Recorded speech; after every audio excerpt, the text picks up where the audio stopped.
Hey kiddos! Today we're doing a collab over with Jamie at Simple Living, Simple Roots, and she's created a playlist and there are 5 of us in this collab, and Jamie is such a sweetheart for doing this. She took care of everything. She made the graphics. She did all of it.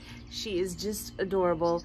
Again, can't say enough sweet things about her because she always helps anybody out anytime she can. She's adorable. Make sure to check her channel out and all the other girls that are linked below. There'll be the playlist and it'll be their links underneath that, just in case anything doesn't work right. And I should say that I didn't make it work right. So check those girls out. Now let's get started with the video. All right, so you're gonna need 6 of these vases that I got from Dollar Tree. Now that is if your window, because you're gonna need one of those wooden windows, has 6 panes in it. If it has 4 panes, then you're only gonna need 4 jars. You're also gonna need twine. And what I'm doing now is I am wrapping one side. I'm leaving the ends really long. And then, so I'm wrapping around the jar on one side 8 times. Then I tie a knot and leave a good, I'd say it was 15 to 20 inches of twine at the end. And then I do it and wrap it around and do the other side and leave another 15 to 20 inches. Now then I'm going to cut them the same, put a little piece of tape on it, and thread a big wooden bead down in there so that it kind of gives you a little slide. Okay, you don't have to have the bead. If you didn't have beads, you wouldn't need it. It was just everybody's using beads, so Angie wanted to use some beads. So those flowers I got at Dollar Tree too, and you know, if everybody does it, you know, you should jump too. Blah blah blah. Anyway, so I get the flowers, and I decide that I don't like the ends of them. I don't like that showing. Now I could have used floral tape and just wrapped them with floral tape, but I kind of wanted some more jute look to it. So I wrap the jute, I tie a knot in the top, and then I wrap it all the way to the bottom, and I put hot glue on the end, and then I wrap it all the way back up to the top, put some more hot glue, and smooth it over so you can't see it, and then cut the ends off. Now, when you put it in the jar, it looks better. The other thing you could do is you could paint the bottom of the jar so you couldn't see it, and that might make a better show. Or you could put Spanish moss in there. Now, I've gotten this board, and it's the same width as the bottom of my window, which is 36 inches. Then I took those little metal L brackets that I got from Walmart. They were $2.80-something for 4, and I used 2 of them. I'm not going to set anything really heavy on here, so I'm not concerned with it needing a middle bracket. So I sew it on there. That's what I did. I sewed it. No, I am screwing them on there with my little drill. And I'm going up a little bit higher than the bottom of the frame. Some of these have a wider frame at the bottom. If I had gotten bigger or longer ones, metal L brackets, I could have used it around to the back from the bottom of the board and wrapped it around to the back, but they were too short. So I did it this way. And I thought that what would be cute about this was if you wanted to, you could hang little hooks on the bottom of it, even though it's going to be heavy enough without it. Your husband's going to complain when you hang that on the window, on the wall, and it's 50 pounds. By the time we get these jars added to it, it's pretty heavy. So I already, I put it on the wall to take the pictures, and I took it back off. This is going to actually go down to my thrift store booth, and so I didn't want to leave it there. I was afraid it might get, I didn't have it secure on the wall very well. So what I'm doing now is I'm just sanding down that grout that's on those, it's like caulking that they put on windows to seal it up, you know, because these windows are really old and they're wooden, and so they're held in place by glaze. I don't know if you know, it's like a thing they used to do in like the 50s and 60s where it's like some of it's lead glaze, but you know, most of it anymore isn't. But anyway, you'd have to have your windows reglazed, or you know, in case the panes started coming out, there's this putty caulking stuff that you push in there, and it holds you end to end.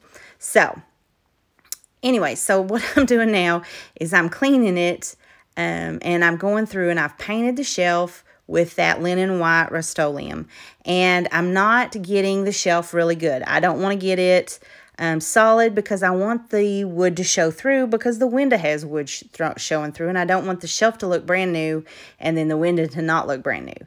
So I'm trying to blend the two together by just putting some on the window and then some on the thing. Now, I take these little tacks, and that's what they're called, is tacks, little black tacks, and I measure the center of the window panes, and it's 5 1/4 was, you know, because mine was 10 1/2, so 5 1/4, and I go through and I tap these tacks in, and I was just scared to death I was going to break this glass, because I was like, oh, I gotta have the glass. But anyway, so I was trying to be pretty easy with it, and I hang those tacks up there and nail them in, actually, and get them in pretty good. And then that twine on those jars is going to hang on there. So you slide the bead down, and then you can hang it on the knot and slide it back up. Now look at it, how cute it turned out. I can't wait to take it down there. And I got the knots pretty even, I thought. What do y'all think of this one? It's one of my favorites. Today's video is in collaboration with these 4 other lovely channels. I want you to know who they are: Pat's Home Craft, Jamie with Simple Roots, Simple Living, Devin the Freckled Mom, she has red hair too, love it, and DIY from House to Home. There is a playlist listed below down in my description box with all of their channels and the playlist. So if you can't find them or you can't get the playlist to work, sometimes that happens, I'm going to list them all down there below. Make sure when you go to their channel that you tell them that you came over from my channel, and I would so appreciate that. Okay, you know, you saw me buy all those little Easter eggs at Easter, and I didn't use them. I bought like 3 packages of these wooden eggs, thinking I had all these plans for them, and then I couldn't think to do anything with them once I got them home. So now I'm going to make flowers out of them, so I'm not wasting them. So the flower shape in the middle, you could use one from the Dollar Tree. The ones I had were actually from Michael's, and they were like 3 for 99 cents or something like that. And I think the Dollar Tree ones are about comparable to that when you get them in the package. So I just hot glued 1 egg to each petal, and then I noticed that one of them had print on it, and it wouldn't have mattered because when I took it outside, that's the back side anyway, you wouldn't even seen it, but you know, I had to have it. So I get me one of these splatter screens, I take the knob off of it, I take it outside, and I spray paint the flower and the splatter screen with the white ultra matte Rust-Oleum spray paint. Now I'm going to sand off the edges, and I'm just trying to get some wood to show through, so when I put the Waverly Waverly wax on there, it gives it a little bit more to stick to.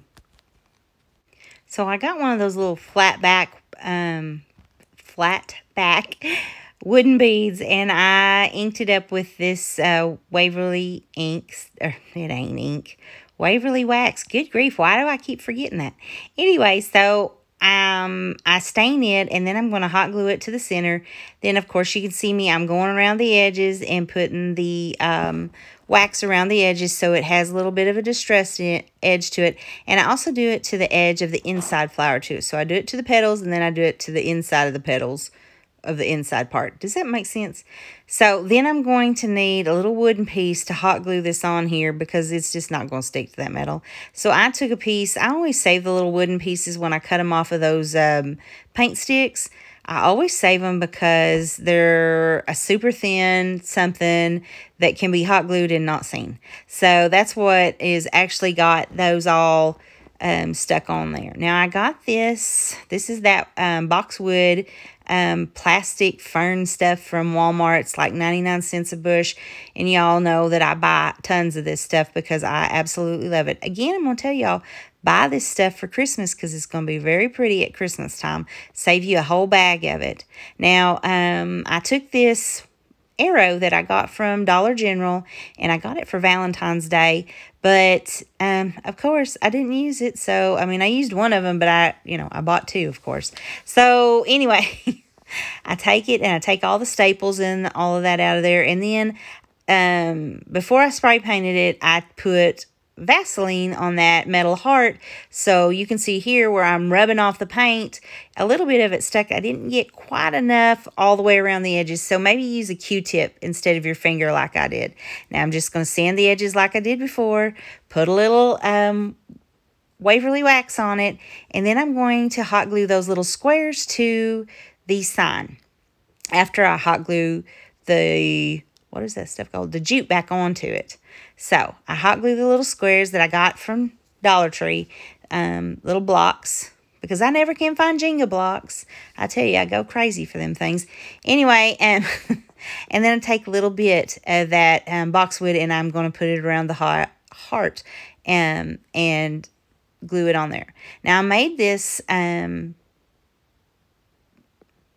is that, handle out of some twisted wired jute string that I got from Dollar Tree.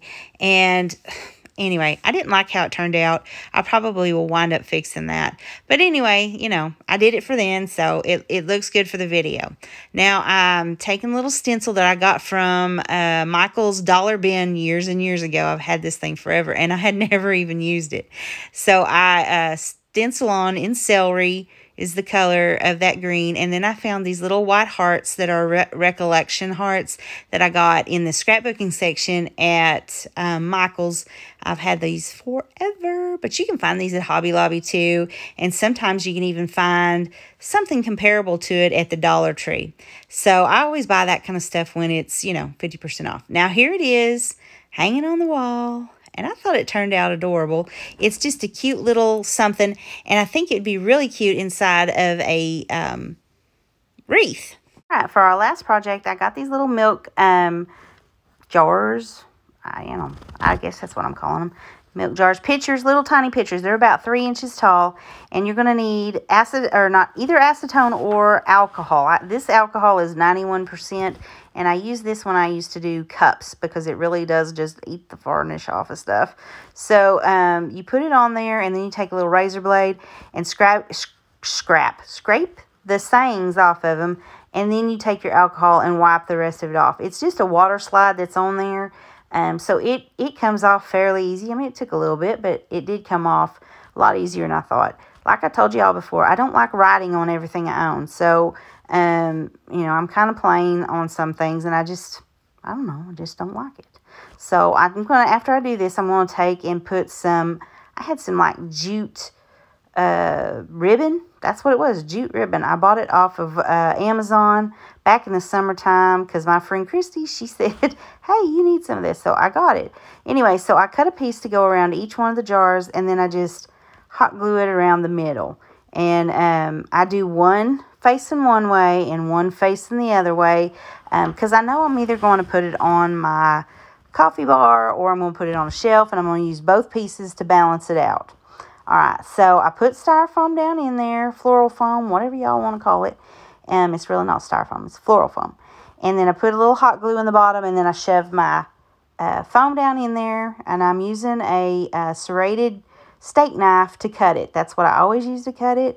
It's just easier than trying to, if you try to put just like a blunt object down through it, it doesn't really do it very good. So I saw it back and forth, and it works.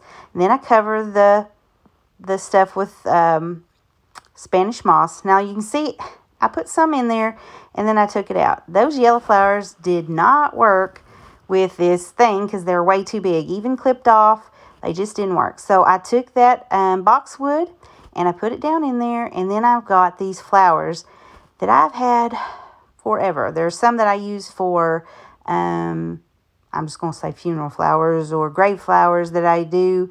And I cut the little white rosebuds off. They were absolutely the perfect size for this. And again, I did them in 3s, which is what I usually do.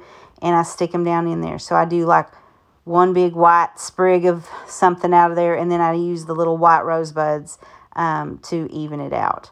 Now, it turned out adorable. They're just so tiny and cute. I love little tiny cute stuff. So, what do you think? I got them here sitting on that shelf before I put the jars on there, and I thought they turned out cute. Oh, and I also put some lavender in there. Again, I put 5 lavenders, 3 white roses, and then a bunch of boxwood. All right, here's all the projects together. Now, please like, share, and comment, and make sure to check all the channels out that were in the playlist today. And I hope you guys have a great week. Until Friday, I can't wait to see you again. Thanks for stopping by.